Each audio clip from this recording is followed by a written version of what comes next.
présenter brièvement. Eh bien, je suis née en 1954 dans la région parisienne. Durant 17 ans, j'ai exercé un poste de responsable de création.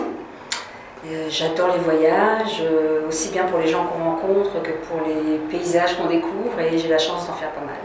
D'accord. Comment vous êtes venue à l'art? J'ai toujours été assez créative en fait, peinture, dessin, bricolage même.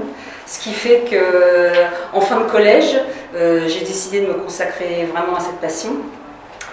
Pour ça, j'ai suivi une formation classique, artistique, pluridisciplinaire, ce qui m'a permis de vraiment ouvrir les portes du monde de l'art. Comment définiriez-vous votre style? En fait, j'aime explorer des champs différents, introduire des éléments poétiques, mais pas toujours forcément vers le réel.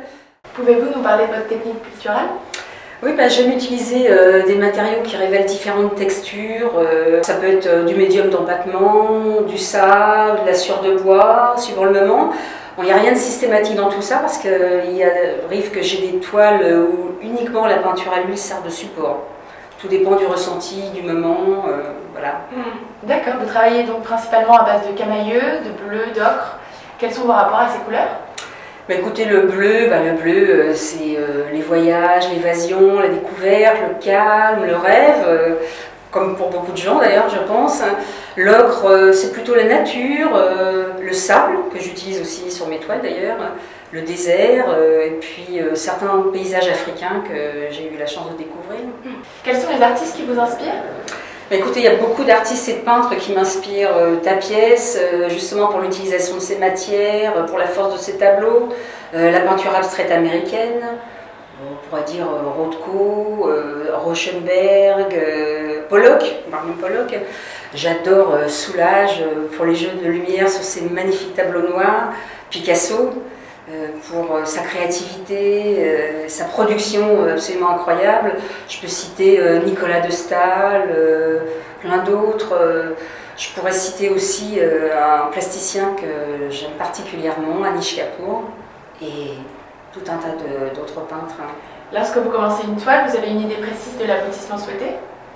Tout dépend, je peux explorer un thème précis, ou laisser aller le tableau, qu'il arrive doucement, par un geste, par la position de la matière.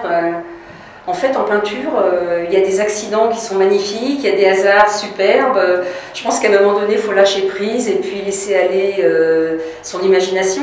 Je crois qu'à un moment donné, c'est l'inconscient qui guide la main. Voilà. Qu'aimeriez-vous que les gens ressentent en regardant vos œuvres? Moi, j'essaie toujours de suggérer le rêve, l'imaginaire. En fait, moi, j'aimerais que les gens, devant un tableau, puissent raconter son histoire, leur histoire peut-être. Je pense qu'une toile qui ne dit pas tout, on ne s'en lasse pas en fait. À votre avis, les artistes ont-ils un rôle spécifique aujourd'hui dans la société? Ils sont le reflet, les témoins de notre société. Ils peuvent nous faire toucher ce qui ne va pas, ils peuvent nous faire apprécier ce qui est beau. Et je pense que la chance aujourd'hui, c'est qu'il y a un territoire immense de création, ce qui fait que beaucoup de gens peuvent être touchés par ça.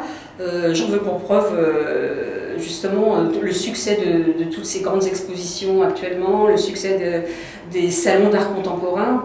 Donc voilà, je pense que les artistes aujourd'hui peuvent nous faire rêver, peut-être apprécier et peut-être supporter mieux le quotidien.